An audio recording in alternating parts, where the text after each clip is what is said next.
Hi class, so I just want to give a summary video for Module 5, tying everything we did in our discussion forums, the work that you did. And Module 5 is very important because it has this idea of how it shows how the capitalist class makes its wealth and maintains its wealth, and how the working class, what the working class does in order to stay alive in our society. So I'm just going to self-assessment 5.1, some of the questions that I want to emphasize. So first of all, the idea of a commodity. What is a commodity? And I just want to say, just to be clear, commodity is anything made, and by the way, I'm going to link these notes that I'm taking right underneath the Module 5 summary video, okay? So you'll be able to access it. So a commodity is anything made by people that has the following two features. It has a use value. In other words,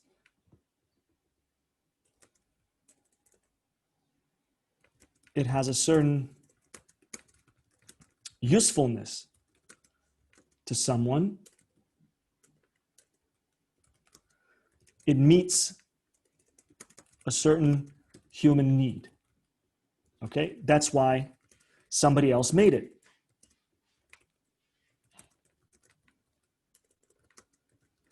Example, a cup, right? A cup, coffee cup.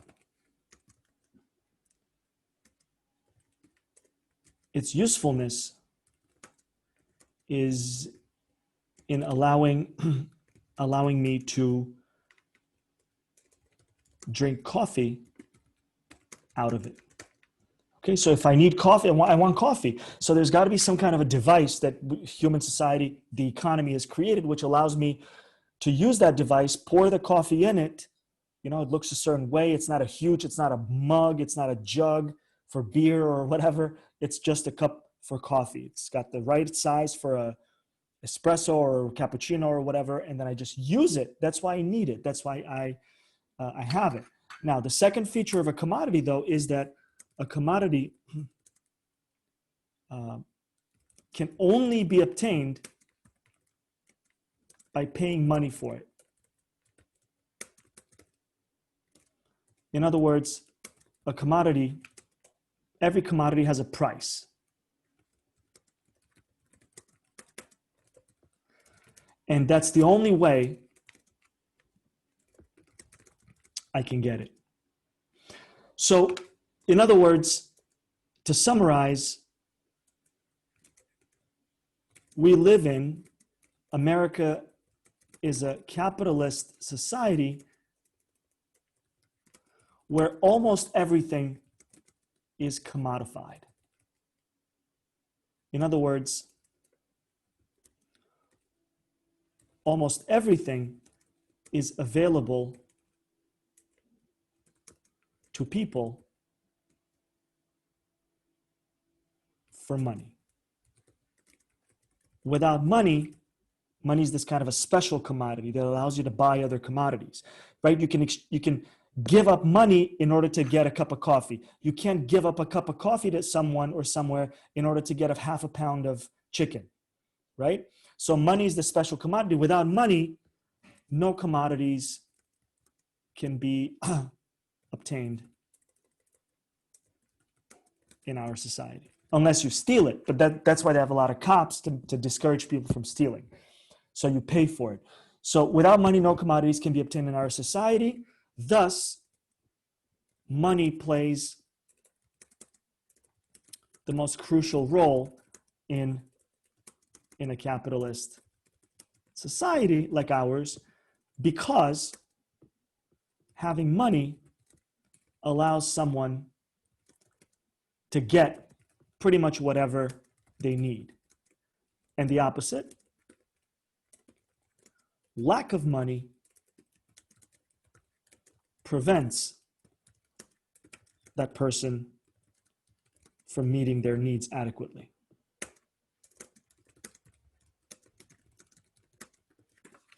Okay, so that's the thing about the commodity. Now, later when we go, the formula describing what the working class needs to do in order to live, which is, of course, this formula, what the first reading of Module 5 calls small-scale commodity production. But, and we're going to call this describing the working class. So we should put this maybe in a highlight.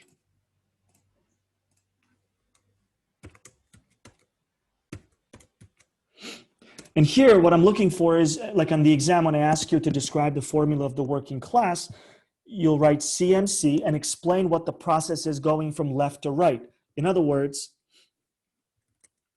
the worker starts his or her week with no money, right? Most people don't have enough money in their saving or checking accounts to stop working, so they need to go to work. So at the beginning of the week, on Monday, I start my work week with no money in my pocket, or I'm in need of money. So what do? So in order to get enough money to survive the week, I do what? I sell my ability to work. In other words, to make something, to make some commodity that I know how to make, right? Maybe because I've learned it in school or went to college or I've experienced doing it, right? I sell my ability to work. I'm going to highlight it.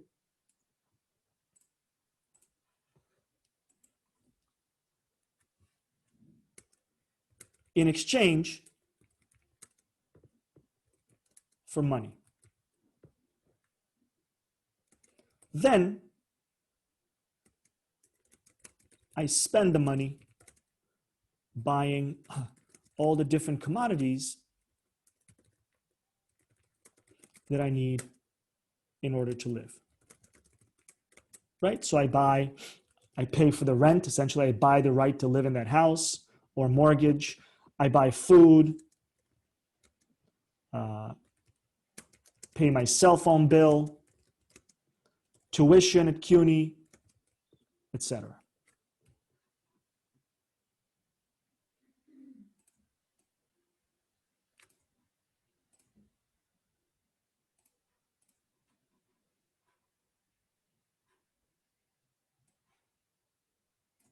So I'm doing it in different colors just to make the point that these are the three different letters. So I'm just going to put it here next to the letter in bold. This is the letter C. This stage is the letter M. And this stage is the letter C again.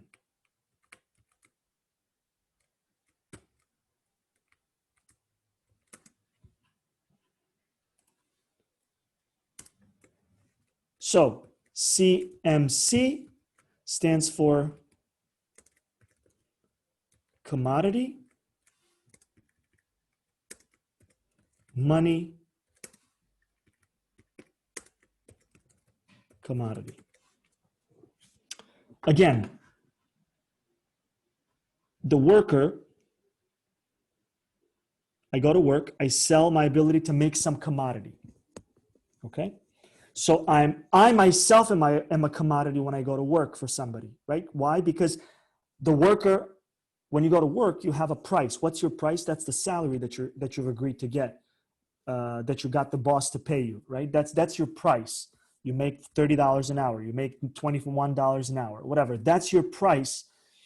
And what is it? The usefulness that you provide for the boss? Well, your ability to treat the patients because you're a doctor or you're a nurse, or your ability to make a cappuccino because you're a barista at a fancy coffee shop, or whatever the case might be. So the working class makes their living, first of all, by selling themselves as a commodity, their ability to work in exchange for money, right? So in the letter C here, the working class person goes to work and starts working for a wealthy person, right? The wealthy person obviously needs them because those lattes are not going to make themselves, as a lot of you indicated in the discussion forum.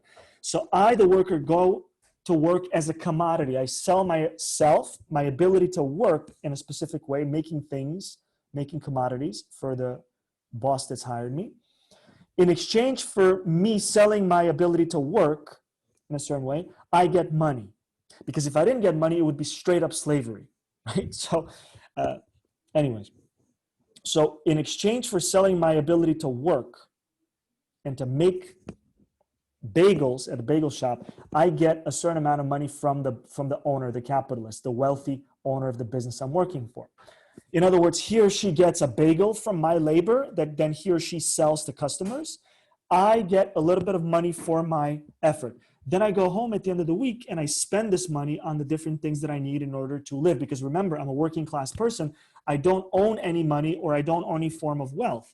So I don't own my own food. I may not own my own house. I don't own my cell phone company. So I buy those things from the people who own them. Okay, so I buy cell phone access time.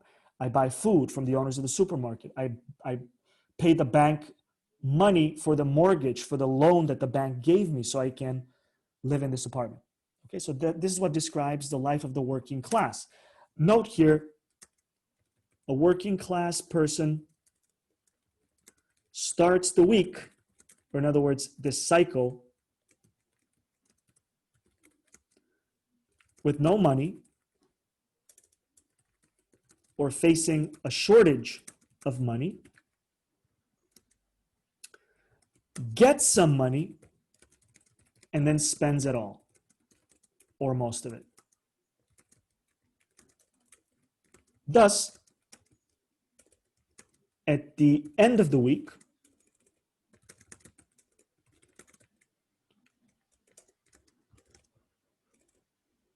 this person has to go back to work the next week as well to get more M, right? And this is a cycle.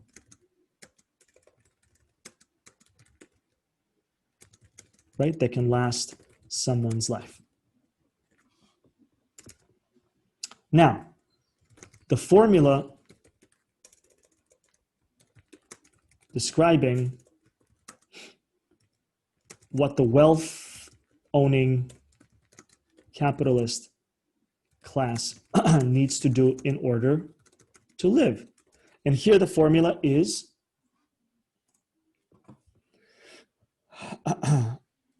buying in order to sell, MCM prime or MCM plus, or making in order to sell, same thing. This is known as the general formula of capital. Okay?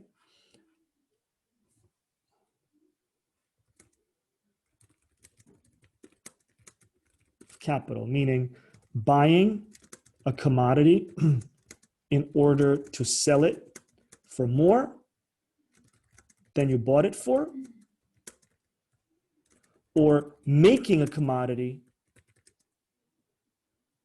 in order to sell it for more than you bought it for. And this, of course, is known as the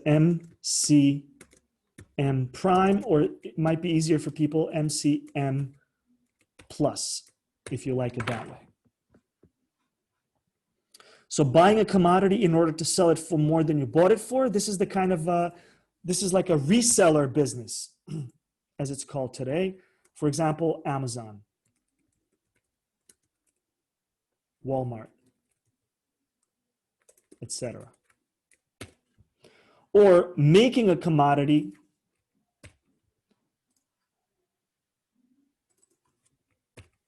in order to sell it for more than you bought it for.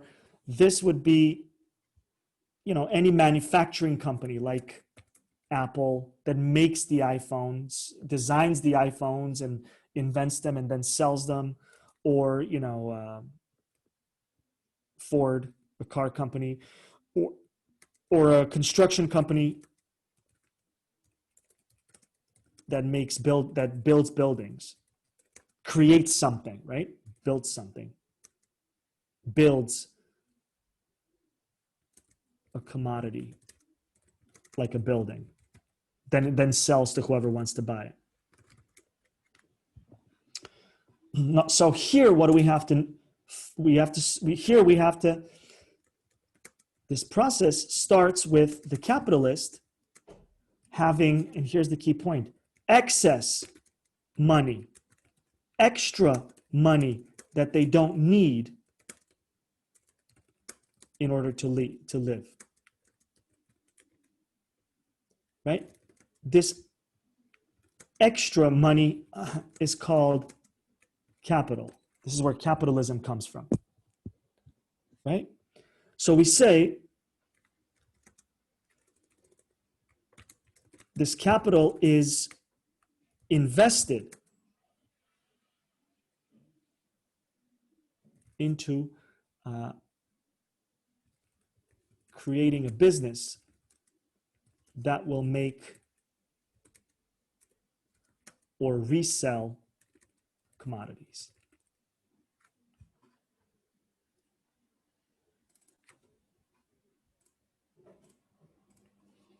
Okay, so what does this mean? This is the letter M at the beginning of the formula, where capital, extra money, extra saved money, is used to buy all the different commodities that this business will make and sell to its customers. For example, we are investors who pull together our capital, money that we don't need, that we have in excess of, is just sitting in our bank account, for example, who pull together our capital and buy all the different commodities in order to create a coffee chain to compete with Starbucks. Right? So, for example, our capital is used to buy commodities such as buildings where the coffee shops will be in, all the espresso machines, refrigerators, all the food and coffee beans, and most importantly, we buy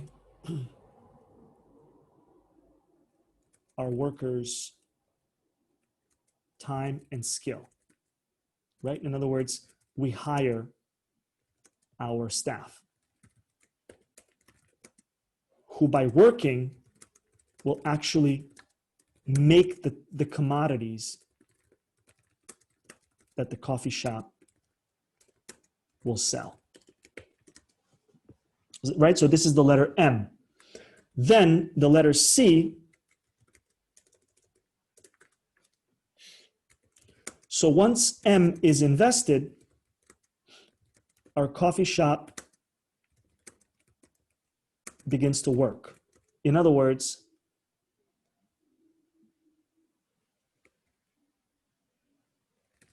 all the commodities that that our coffee shop sells are made, right? Espressos are made, bagels are baked, soft drinks are bought and put in our stores, etc. Lastly, our store sells the commodities we own, that we've made, the lattes, bagels,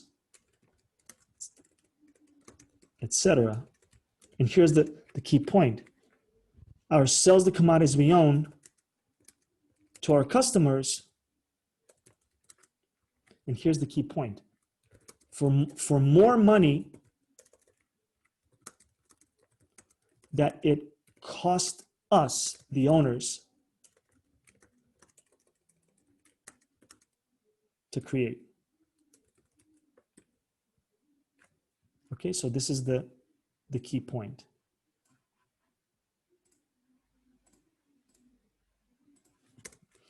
Thus, we end up with more money in our pockets than what we invested in the business originally. Right? Buy low, sell high. Note, in the MCM plus process, we start with money and end with more money. This is how wealth is increased by the capitalist class. The point of having a business for them is not to serve good coffee, but to make the maximum amount of profit by serving coffee or whatever else we can sell in our store. I mean, Starbucks owners, they'd sell guns or they'd sell heroin if they could make money that way. They don't care. The point is, it's just a vehicle for increasing your wealth. The business is just a vehicle, a way through which you increase your wealth. You don't care what you sell, really. You just have to find something that will sell a lot or present it in a way that sells a lot. You don't actually care that the quality of Starbucks coffee is pretty bad. It's burnt beans and compared to some of the other coffee shops in New York City. You just care that you can sell it you load it with sugar and it's unhealthy when you do those lattes, and you don't care about that stuff. As long as it sells, you just sell it because your point is to increase the value of your wealth by using some of your unused money as capital. Capital is just money that's being used for the purposes of increasing its value. Okay? So the point is, we start the money and then we end with more money. That's the important thing to notice. By the way, a better way to write this formula would be M. We invest our capital, M, to buy all the commodities that we need to run our coffee shop business. We hire the people, we buy the machines, we buy the beans, and so on and so forth. We pay for the electricity, the water. Then, all those workers using the machines and the beans that we bought go to work in our coffee shops and they produce C+. C+ are the commodities that our business produces. The commodities that are made by our workers working for us. And then, so in other words, we invest capital, a bunch of money, to buy all the commodities that we need to set up a Starbucks competitor coffee shop. Then our workers and the machines and everything we bought go to work, producing all the lattes and bagels and everything that our coffee shop sells. And once those commodities are ready to be served, then our customers will buy them and we will sell whatever we made here, whatever commodities we made here, we would sell those bagels and those coffees for more than what it cost us to make it, right? Including, we had to pay our workers $20 an hour. Well, and let's say they produced 50 lattes an hour of work. We have to make sure that our lattes sell for a lot more than what we paid our workers. Otherwise, we wouldn't have any profit. Okay? So, and then we sell it to our customers for more money, for a higher price than the money we spent making the coffee and the bagels we sold our customers. And that's how we increase our wealth. We make more, we become profitable. Okay, so this is the important point here in this module, and this is what I'm looking for in the exam as well. Can you explain these two formulas this way? I'll mention this in the review sheet and the review video before the exam in a month from now, and we can have like maybe we can have a Q&A like over Zoom or something if people can make it. But we'll figure that out later.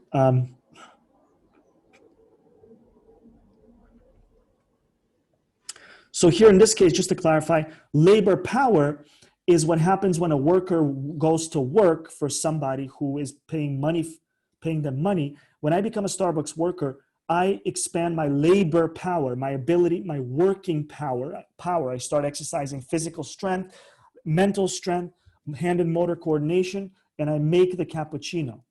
Okay, and this labor power is what produces the commodities that the capitalist company will use. How is money transformed into capital? We just went through this. Money is transformed into capital by simply investing that money, by using that money to buy all the commodities that you need in order to create a for-profit business. The moment you spend the money that way, buying everything you need to start a business, your money has transformed into capital. Capital is money that is used to create a for-profit business in order to increase your wealth. Surplus labor, just want to say a few, be this 5. Surplus labor is what makes profits possible for the capitalist. In other words, when we go to work for an employer, a private employer, we get paid a salary, right? Say we agreed to work for, well, let's do an example. Let's do an example for Starbucks. I don't know how much Starbucks is paying its baristas now. Let's assume it's $20 an hour.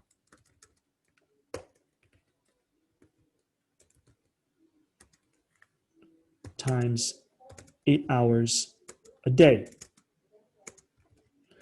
which means 20 times 8, that would be $160 a day, of course, minus taxes, Social Security, etc.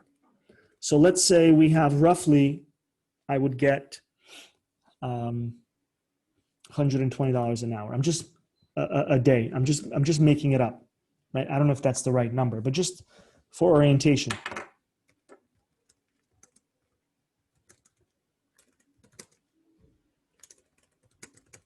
For the worker. I work 8 hours at Starbucks, doing whatever the boss tells me to do as my job as a barista. In exchange, I get $120 after taxes and everything else in my pocket. Okay, now, the Starbucks manager has to figure out a way to make me work in a way that I end up producing a lot more in value, measured in dollars,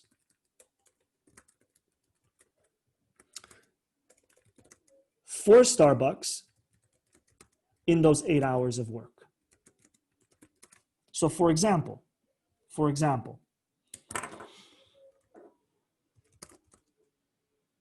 if I get paid $20 an hour minus taxes, so it'll be whatever, $16 an hour.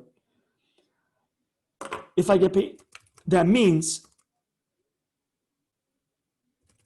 I will be forced, essentially, just the way the job is produced, the job is made, the expectations of the management and performance measurements and whatever, all those things, I will be forced to work. I will be forced to make more than $20 in that hour, right? So think about it. Think about how many drinks a barista prepares in that 1 hour. I don't know how much, but it's gotta be, let's say, I don't know, at least one a minute, right? At least one a minute, probably. So if you do one a minute, that's 60. Let's say, I know for McDonald's, a student told me 2 years ago, she was supposed to make 40 burgers an hour in order to keep a job, average, in McDonald's, right? So let's say 60 drinks per hour. What will be the average price of a Starbucks drink? I don't know. I mean, it could be lattes are more expensive and those fancy drinks, coffee's like $2 something. But let's say $4 would be the average price of a Starbucks. And that, of course, you can also, I'm not even including like food, sales and everything. So let's say the average Starbucks worker will bring in, conservatively, $4 per drink. That means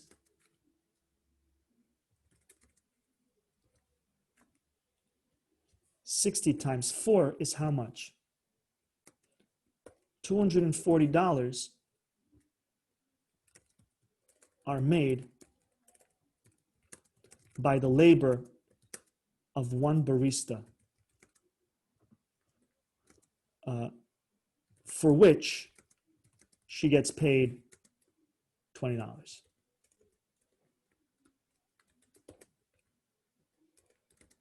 Now, of course, out of the $240, the owner of Starbucks is probably going to subtract the rent of the store, insurance costs, the cost of buying the coffee and the machines and all the other stuff. But even if you subtract all those costs, that worker made $240 for which she got paid $20. That's $220 extra. That's called surplus labor. Here, 240 minus the $20 that she keeps means $220 worth of surplus labor. Extra work the barista did in terms of bringing in extra value, money for the owners of the company they work for. Okay, even if we subtract all the costs, I'm guessing out of the $220 of extra money that the barista brought in by working that 1 hour for Starbucks, after all the costs, let's say cut it in half. That means for each worker, assuming that all the workers at Starbucks have similar productivity, that worker brought probably $100 to $120 of pure extra money, profits, that's what we call profits, that are beyond what the owners paid her in terms of her salary for that hour. That's how you make money if you own a business, especially a large business. That's the source of your profits. Thus, the source of profits, wealth, for capitalists is the percentage, is in the amount of surplus value they get from each worker, employer. In other words, you can think about it, profits are the percentage of value, money, measured in money, created by their workers, for which the workers do not get paid. The extra money goes in the pockets of the owners of the business, the investors, the capitalists.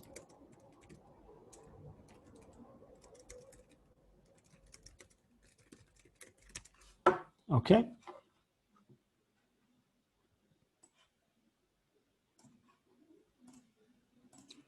So some people have called it essentially a form of theft, because if the Starbucks baristas owned their coffee shop together and they ran it together and they split their profits together, they wouldn't be making $20 an hour, they'd be making $120 an hour, and they'd be doing the same work. It's just that the business would be structured differently. They would be the owners / workers, right?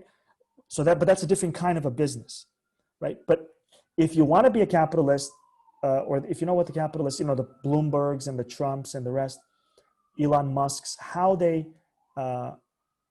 stay wealthy, it has to do with structuring, organizing their business in such a way that it maximizes the surplus labor that they can get from their workers. How much extra money can their workers produce beyond what they have to get paid by the boss, and at which point that extra money goes into the pockets of the owners of the business. Why? Because they already paid their workers the agreed amount of hourly wages that they agreed on when they signed the contract. So hopefully this clarifies a little bit our conversation. But this is sort of the key of what I'm looking for in terms of this module. It's a very important module, I think,